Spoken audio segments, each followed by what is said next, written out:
محترم بزرگوں اور دوستو، السلام علیکم ورحمۃ اللہ تعالی وبرکاتہ۔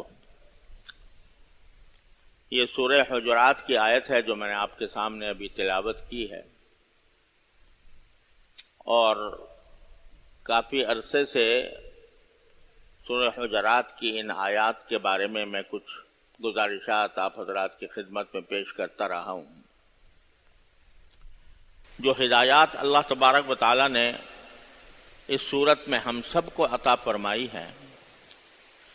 وہ در حقیقت اسلامی معاشرے کی ایک صحیح تصویر ہے۔ اگر ہمیں اسلامی معاشرہ قائم کرنا ہے تو ان تمام احکام کی پابندی ضروری ہے، اور اگر ان ہدایات کے اوپر پورا عمل ہو جائے تو ہمارا معاشرہ وہ ہر طرح کے جھگڑوں سے، تنازعات سے اور ہر طرح کے شر سے پاک ہو جائے۔ چنانچہ اس سے پہلے یہ عرض کیا گیا تھا کہ قرآن کریم نے یہاں سے بات شروع کی ہے کہ تمام مومن بھائی بھائی ہیں، اور اگر دو بھائیوں کے درمیان کوئی نا اتفاقی ہو جائے تو ان کے درمیان صلح کرایا کرو، اور صلح کرانے میں اللہ کے سامنے پیش ہونے کا خیال دل میں رکھو کہ کوئی کسی کی جانبداری نہ ہو جائے۔ اور پھر یہ فرمایا کہ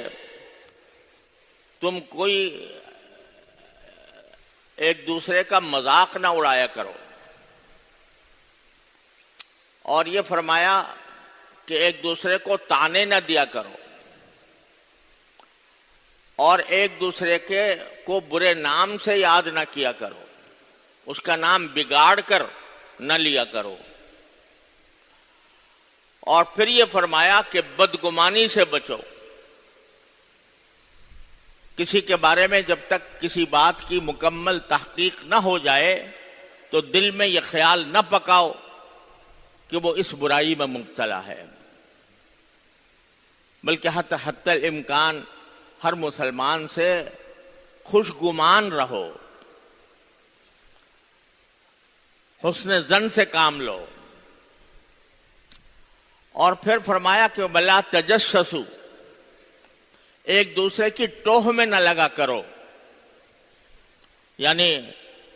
جاسوسی نہ کیا کرو ایک دوسرے کی۔ جب اصل جو مطالبہ ہے ہر انسان سے، وہ اپنی فکر کرے کہ میں اللہ تبارک و تعالیٰ کے احکام پر کس طرح عمل کر رہا ہوں، میرے اندر کیا کوتاہی ہے، کیا کمی ہے، اور اگر کوتاہی اور کمی ہے تو اس کو دور کرنے کی فکر اس کے اندر پیدا ہونی چاہیے۔ دوسروں کی ٹوہ میں لگنا کہ وہ کیا کر رہا ہے، وہ اپنے گھر میں کیا کرتا ہے، اپنے دفتر میں کیا کرتا ہے، اور اس کے تجسس میں لگا رہنا، یہ قرآن کریم اس کو منع فرماتا ہے، کیونکہ تمہیں اس کی کیا ضرورت ہے؟ ہر ایک تجھ کو پرائی کیا پڑی، اپنی نبیڑ تو، یعنی ہر ایک آدمی کو چاہیے کہ اپنے عیوب کو دیکھے، میرے اندر کیا عیب ہے۔ ہر ایک آدمی آج کل ہم لوگوں کا یہ حال ہو گیا ہے کہ اپنے عیوب کی تو فکر نہیں، یہ خیال نہیں کہ میرے اندر کیا کیا عیب پائے جاتے ہیں، میرے اندر کیا کیا خرابیاں ہیں، اس کو کس طرح دور کروں۔ لیکن دوسروں کے عیوب پر فوراً نگاہ پڑ جاتی ہے، اور اگر نگاہ بھی نہ پڑے تو اس فکر میں رہتے ہیں کہ کچھ پتہ چلے، اگر کسی سے بھی کچھ تھوڑی سی مخالفت بھی ہے تو اس مخالفت کی وجہ سے اس کے عیوب تلاش کرنے کی فکر میں رہتے ہیں۔ اگر اللہ تبارک و تعالی ہمیں سلامت فکر عطا فرمائے، صحیح سوچ عطا فرمائے، تو ہمیں دوسروں کے بجائے اپنے عیوب پر نظر ڈالنی چاہیے۔ بہادر شاہ ظفر مرحوم ہندوستان کے آخری تاجدار ان کا یہ شعر ہے اور بڑا حکیمانہ شعر ہے کہ تھے جو اپنی برائی سے بے خبر، رہے اوروں کے ڈھونڈتے عیب و ہنر، پڑی اپنی نگاہ برائی پر جو نظر، تو نگاہ میں کوئی برا نہ رہا۔ جب آدمی اپنی عیوب کے اوپر نظر ڈالتا ہے کہ میرے اندر کیا کیا خرابیاں پائی جاتی ہیں، میں کتنا غصہ کرتا ہوں لوگوں کے اوپر، میں کتنا لوگوں کے ساتھ بد اخلاقی کے ساتھ پیش آتا ہوں، میں دوسرے کا حقوق کی کتنی رعایت کرتا ہوں، اور میں نماز کس طرح پڑھتا ہوں، نماز میں کیا کیا کوتاہیاں میری ہوتی ہیں، اور میں اللہ تعالیٰ کی یاد سے کس طرح غافل رہتا ہوں، گھر میں بیوی بچوں کے ساتھ میرا سلوک کیسا ہے، یہ اگر ان باتوں کا دھیان انسان کے اندر پیدا ہو جائے اور اپنے عیوب پر نگاہ پڑنے لگے تو پھر ساری دنیا اچھی نظر آئے گی۔ ساری وجہ یہ ہوتی ہے کہ اپنے عیوب سے ہم غافل ہوتے ہیں۔ اگر ایک آدمی کو اللہ بچائے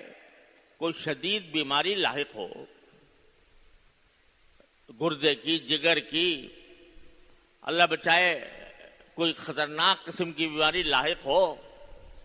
تو اس کے سامنے تو کوئی اگر نزلہ زکام کھانسی والا آ جائے تو وہ اس کے نزلہ زکام کی فکر کرے گا یا اپنے اس بیماری کی فکر کرے گا؟ اگر میرے اندر فرض کرو تکبر ہے، حسد ہے، لوگوں سے بغض ہے، یہ میرے اندر خرابیاں موجود ہیں، میں اپنے آپ کو بڑا سمجھتا ہوں، لوگوں کے ساتھ بغض رکھتا ہوں، کسی بھی انسان کے ساتھ بغض رکھتا ہوں، اور کسی انسان سے میں حسد کرتا ہوں، تو یہ مجھے کینسر لگا ہوا ہے، العیاذ باللہ، یہ روحانی کینسر ہے جو میرے دل کے اندر پرورش پا رہا ہے۔ اگر یہ کینسر پرورش پا رہا ہے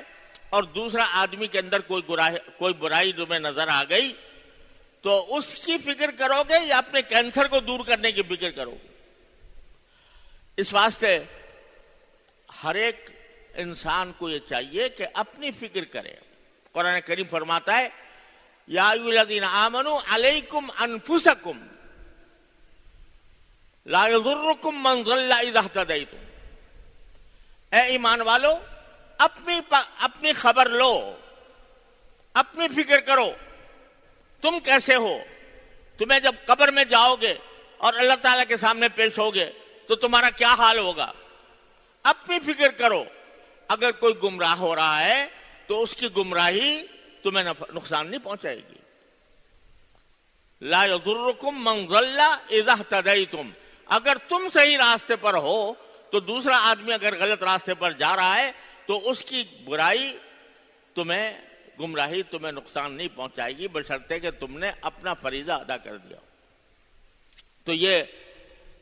اللہ تعالیٰ بار بار اس طرف متوجہ فرماتے ہیں۔ ہم یہ اصلاح کی دعوت لے کر کھڑے ہوتے ہیں، تبلیغ اور دعوت کا کام کرتے ہیں، اور یہ ہوتا ہے کہ دوسروں کی اصلاح کرنی ہے، دوسروں کو دعوت دینی ہے، دوسروں کو تبلیغ کرنی ہے۔ ارے بھائی پہلے اپنے نفس کو تو تبلیغ کر لو، اپنے نفس کو تو دعوت دے دو کہ تم صحیح مسلمان بنو، سچے مسلمان بنو۔ اگر یہ فکر لاحق ہو جائے تو کسی دوسرے کے تجسس میں، یعنی دوسرے کی ٹوہ میں کیوں لگوں گا؟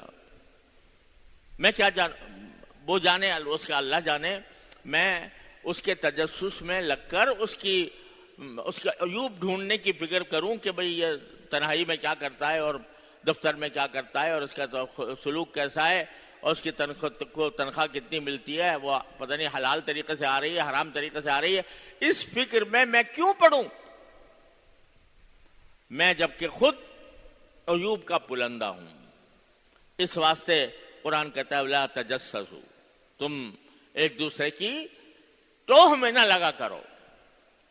یہ ایسی بیماری ہے کہ اس کی وجہ سے لوگوں کے دلوں میں نفرتیں پیدا ہوتی ہیں۔ جب دوسرے آدمی کو جس کی ٹوہ میں آپ لگے ہیں اس کو پتہ چلے گا کہ یہ آدمی میرے پیچھے لگا ہوا ہے،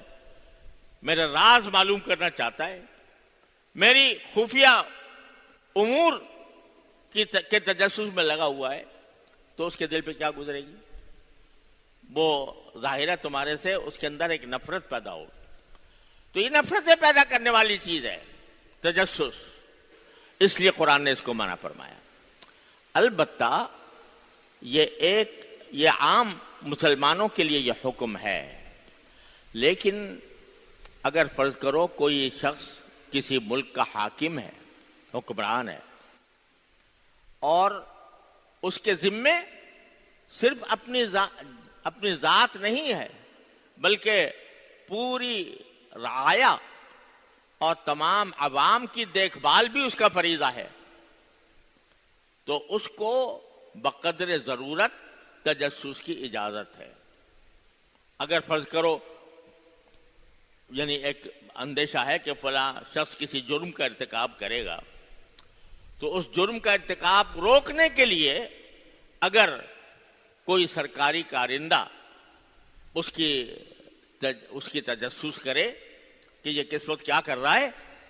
اور کیا اس کے ارادے ہیں، کن کن لوگوں سے ملتا ہے، تو یہ تجسس ممنوع میں داخل نہیں، یہ ممنوع تجسس میں